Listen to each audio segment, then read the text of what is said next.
আজকে যদি বলা হয় নন্দনপুর মাদ্রাসার মাহফিল থেকে যারা আজকে থেকে কোরআনের বিরুদ্ধে কথা বলবে, হাদিসের বিরুদ্ধে কথা বলবে, আমরা তাদের সাথে নাই, এই ঘোষণা দেওয়ার পরে দেখবেন এই মাহফিলের ভিতরে যে মুসল্লি আছে এগুলো অর্ধেক নাই। ঠিক কিনা? কথা বলেন। কারণ আমরা কোরআনকে, ইসলামের বিধানকে আমরা আমাদের জীবনে বাস্তবায়িত করে নেই নাই। আমরা নিয়েছি কোরআনকে যখন আমাদের কোনো ব্যক্তি মারা যাবে একটু তেলাওয়াত করার জন্য। ঠিক কিনা? কথা বলেন। আর সারা বছর থাকে ঘরের আঙিনায়, ঘরের কিনারায়। মানুষ মারা গেলে কোরআন শরীফ খুঁজেও অনেকে পায় না। ঠিক কিনা? খুঁজতে গিয়ে দেখে যে কোরআন শরীফ ইন্দুরে খাইয়া শেষ করে ফেলছে। বাস্তব না অবাস্তব? ধুলা পড়ে আছে।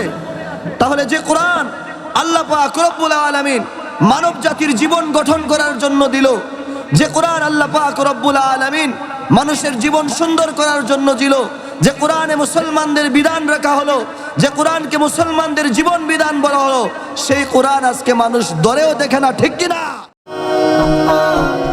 সুন্নাহ of Madina, the Islamic YouTube channel.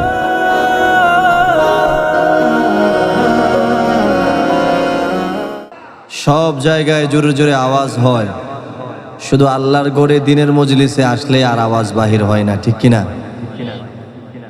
আর সাহাবাই কেরামের জমানায় আল্লাহর গড় দিনের মজলিস, সেখানে সব সময় আল্লাহর ধ্বনি উচ্চ সুরে থাকতো। ঠিক কিনা?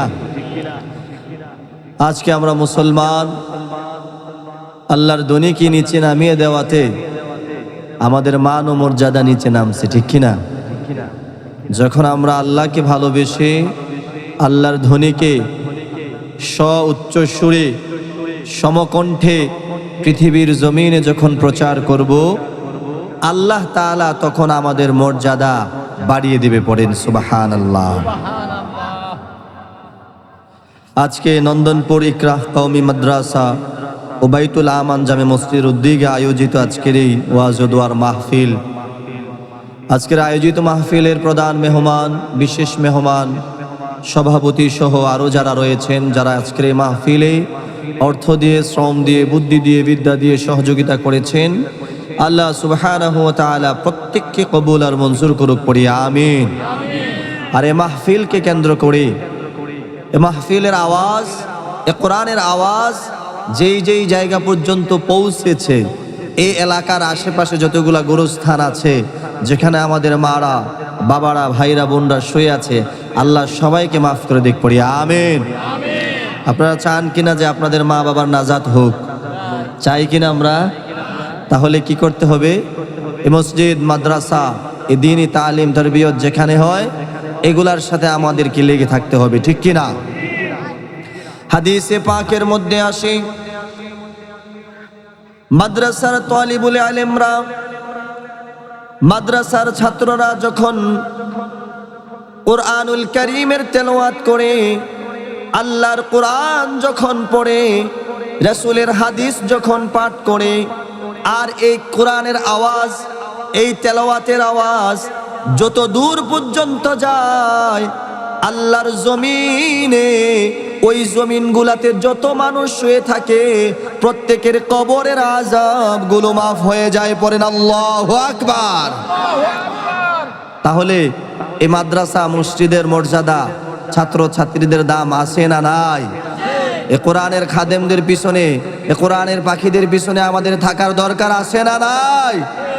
আমরা মুসলমান আজকে মুসলমানিত্ব ভুলে গিয়ে গান বাজনা, তারপরে হচ্ছে যে কনসার্টে লিপ্ত হয়ে গেছে। ঠিক কিনা?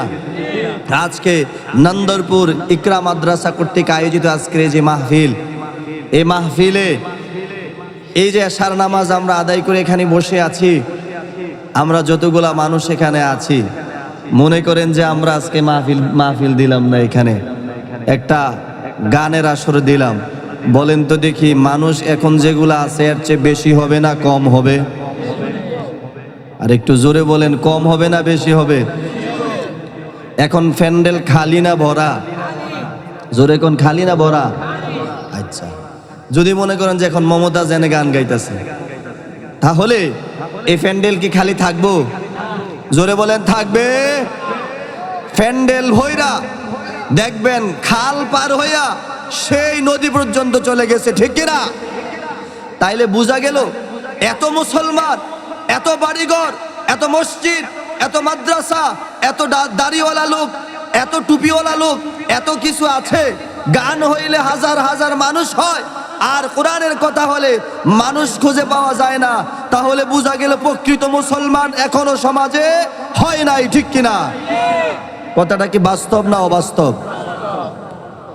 আল্লাহর হাবিব সাল্লাল্লাহু আলাইহি ওয়াসাল্লাম বলেন, কিয়ামতের পূর্বে হাজার হাজার মুসলমান সমাজে থাকবে।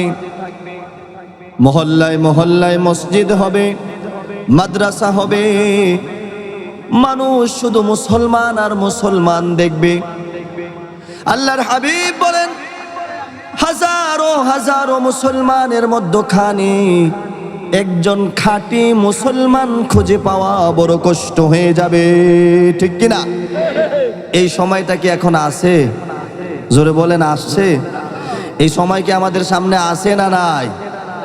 আজকে যদি বলা হয় নন্দনপুর মাদ্রাসার মাহফিল থেকে যারা আজকে থেকে কোরআনের বিরুদ্ধে কথা বলবে, হাদিসের বিরুদ্ধে কথা বলবে, আমরা তাদের সাথে নাই, এই ঘোষণা দেওয়ার পরে দেখবেন এই মাহফিলের ভিতরে যে মুসল্লি আছে এগুলো অর্ধেক নাই, ঠিক কিনা? কথা বলেন। কারণ আমরা কোরআনকে, ইসলামের বিধানকে আমরা আমাদের জীবনে বাস্তবায়িত করে নেই নাই। আমরা নিয়েছি কোরআনকে যখন আমাদের কোনো ব্যক্তি মারা যাবে একটু তেলাওয়াত করার জন্য, ঠিক কিনা? কথা বলেন।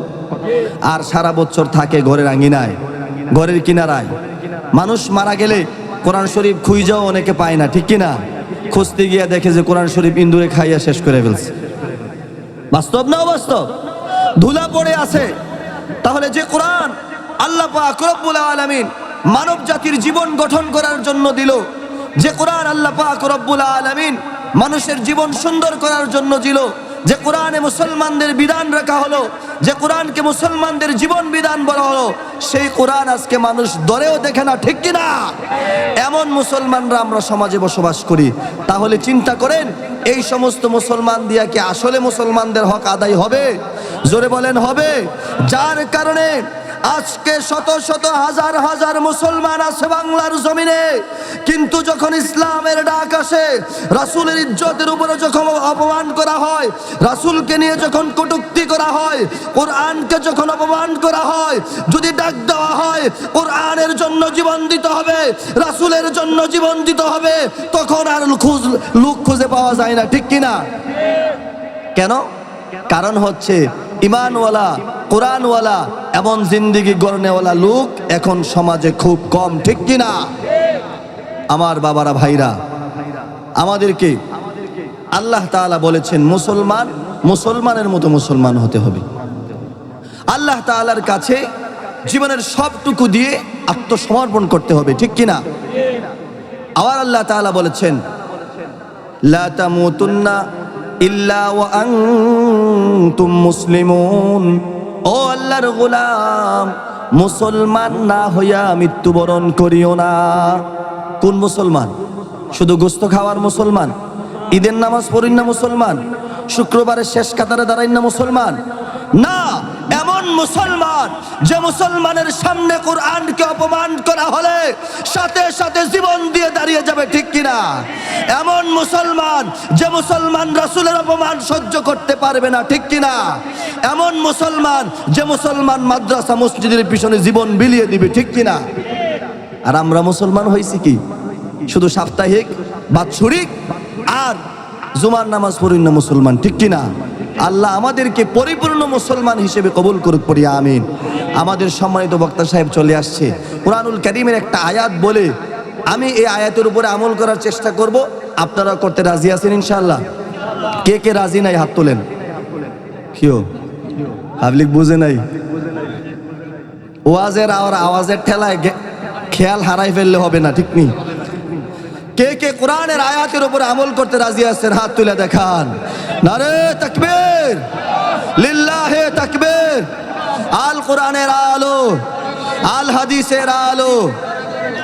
আল্লাহ তাআলা বলেন وتعاونوا على البر والتقوى ولا تعاونوا على الإثم والعدوان واتقوا الله إن الله شديد العقاب।